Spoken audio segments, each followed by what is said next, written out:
Fast X is the 11th installment in the Fast and Furious franchise if you include the spin-off. In the mainline series, it is the 10th film. This film follows Dominic Toretto and his family being chased after by a villain from their past who is out for revenge. I'm a huge fan of the Fast and Furious films. Mainly everything after Fast and Furious 5 has been my thing to watch. Like, if I ever wanted to, pass the time or have something in the background, or just hang out with friends and the family for a fun movie night, I put on one of these films and I just have a good time, switch my brain off for a bit, and just have fun along the way. These films are borderline junk.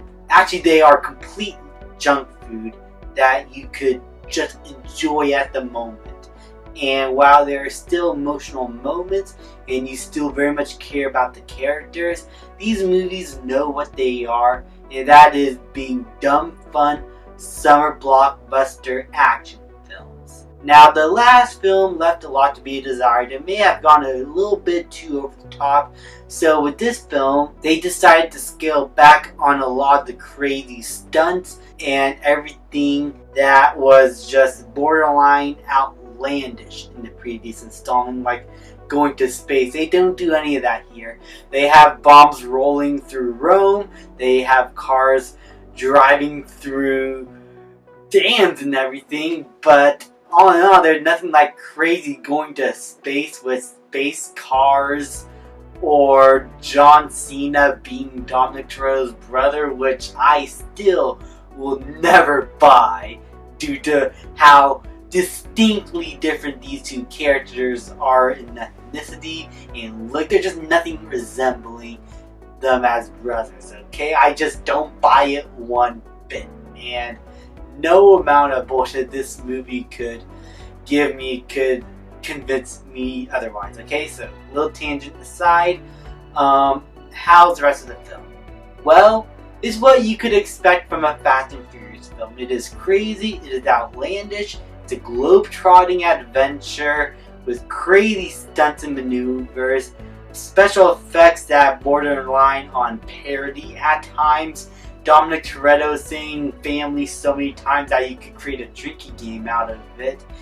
But they brought back a racing scene for one moment, like with every other Fast and Furious movie post Fast 5.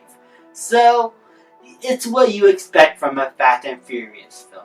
And to be honest, it does it a lot better than the previous installment. This felt like it was done with a lot more care. The actors are having a ton of fun with their roles once again. And to be honest, I found myself pretty much enjoying the film.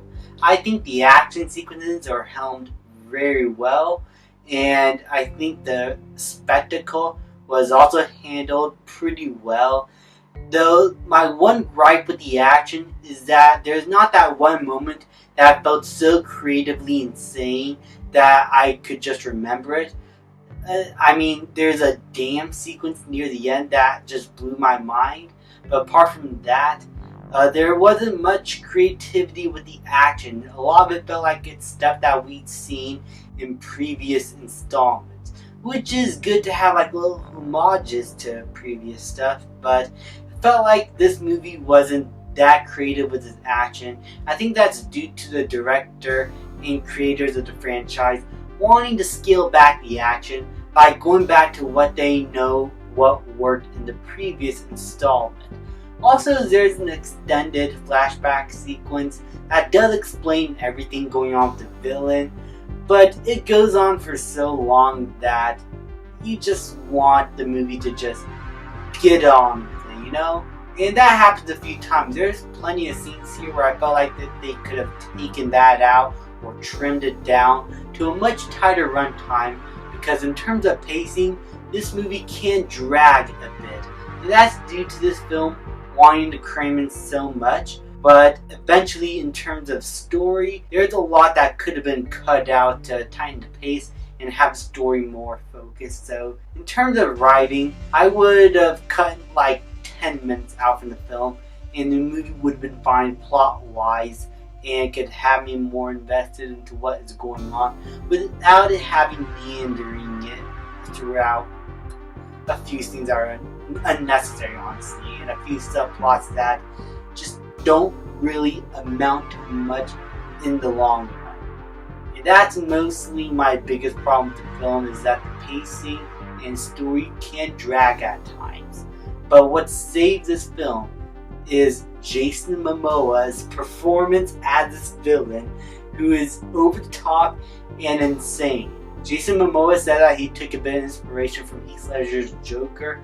I'm hoping that's the right Joker that I remember he said take inspiration from. But whatever the case, he brings so much insanity to this role, and he felt a lot different from other previous villains, to where a lot of them are stoic or businessmen, or people who could kill you with a single pinky finger, or someone who wants to destroy and take over the world. No, this guy is just absolutely insane and wants revenge. And Jason Momoa owns this role. He brings so much charisma to this character, while still having you invested into what his personal goals are and what he really wants from our heroes. And he genuinely still poses a presence to our heroes, and just is relentless in the action sequences and pretty much psychotic throughout.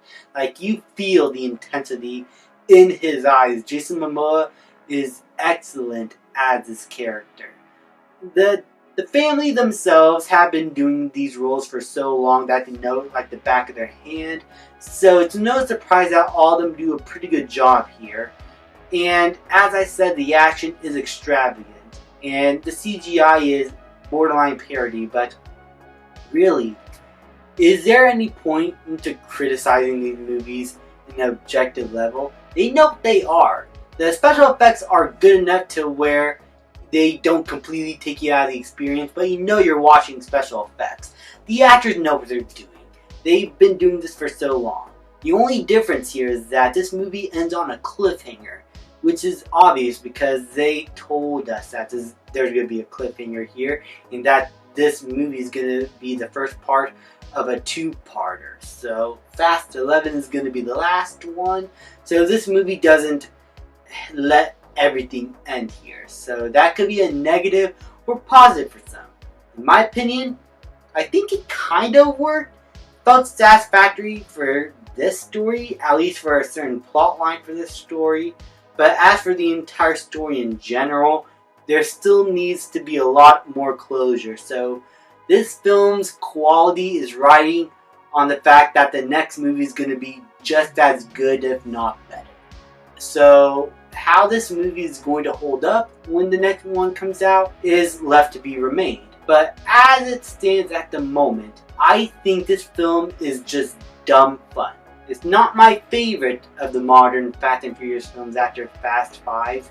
It is certainly better than the previous installment, but there's still a lot of problems with the pacing and story that kind of took me out, and there's a bit of repetitiveness from the action that don't feel as creative as before, but still I had an overall fun time with this film.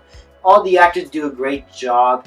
There's a lot of energy put into this. The music is excellent, and each licensed song is put in very well where they're supposed to be to upbeat the mood or have something serious going on. Just overall, this is what you could expect from a Fast and Furious film. Just melodrama posing as a summer blockbuster action movie. I could just spend a couple of hours of your time just having a fun time at the theaters. I'm going to give Fast X a B. Thank you guys so much for watching. Please like, subscribe, comment, and I'll see you guys next time.